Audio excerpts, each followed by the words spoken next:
కర్ణాటకలో జరిగిన వాల్మీకి స్కామ్ కర్ణాటక కాంగ్రెస్ కే కాదు తెలంగాణ కాంగ్రెస్ కూడా ముచ్చెమటలు పట్టిస్తోంది. కింద మీద పడి ఇక్కడ కాంగ్రెస్ వాళ్ళు రేవంత్ రెడ్డి గారు మీడియాను మేనేజ్ చేస్తూ విషయాలు బయటికి రాకుండా ఆపుతా ఉన్నారు. కానీ ఆ మబ్బులు కూడా తప్పకుండా 4-5 రోజుల్లో విడిపోతాయని నేను అనుకుంటాను. గవర్నమెంట్ డబ్బులు గవర్నమెంట్ అకౌంట్ల నుంచి అక్రమంగా ఏ కారణం లేకుండా సరిగ్గా పార్లమెంట్ ఎలక్షన్ కు ముందు 180 కోట్ల రూపాయలు దారి మళ్ళినాయి. కర్ణాటక ముఖ్యమంత్రి స్వయంగా సిద్ధరామయ్య గారు అసెంబ్లీలో ఈ వాల్మీకి స్కామ్ లో భారీ ఎత్తున డబ్బులు దారి మళ్ళినాయని ఆయన ఒప్పుకున్నారు. అందులో హైదరాబాద్ లోని 9 బ్యాంక్ అకౌంట్లకి 45 కోట్ల రూపాయలు ట్రాన్స్ఫర్ చేశారు. దీని మీద ఎంక్వైరీ మొదలు కాగానే ఏమైందో ఏమో తెలియదు కానీ వాల్మీకి కార్పొరేషన్ అకౌంట్ సూపరింటెండెంట్ ఆఖరికి ఆత్మహత్య చేసుకున్నాడు.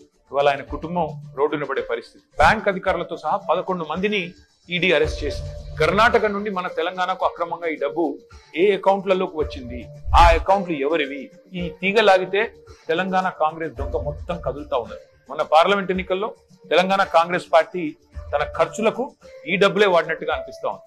4.5 కోట్ల రూపాయలు నేరుగా V6 బిజినెస్ అనే కంపెనీకి ట్రాన్స్ఫర్ అయినట్టుగా ఆధారాలు ఉన్నాయి. ఈ V6 బిజినెస్ కంపెనీ ఓనర్ ఎవరు? SIT, CID, ED ఈ దాడులన్నీ జరిగిన తర్వాత కూడా మన తెలుగు మీడియాలో ఈ వార్తలు రాకుండా అడ్డుకుంటున్నది ఎవరు? పార్లమెంట్ ఎన్నికల సమయంలో కొన్ని బంగారం షాపులు, బార్ల నుండి భారీ మొత్తంలో డబ్బులు తీసుకున్నట్టుగా తెలుస్తా ఉంది. వారికి కాంగ్రెస్ పార్టీకి ఉన్న అనుబంధం ఏంది? ఇవన్నీ కూడా బయటికి రావాలి. కర్ణాటక ముఖ్యమంత్రి సిద్ధరామయ్యను గనక పొరపాటున తొలగిస్తే పక్కన ఉన్న తెలంగాణ సర్కారు కూడా కూలుతుంది అని ఈ మధ్యనే కర్ణాటక మంత్రి సతీష్ జరికోలి అంటున్నారు.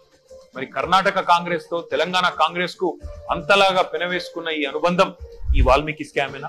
ఈ వాల్మీకి స్కామ్ లో భారీ మొత్తంలో వాటా తెలంగాణ కాంగ్రెస్ నాయకులకు కూడా చేరిందని ఆధారాలు దొరికినా ఈడీ ఎందుకు మౌనంగా ఉంటుంది?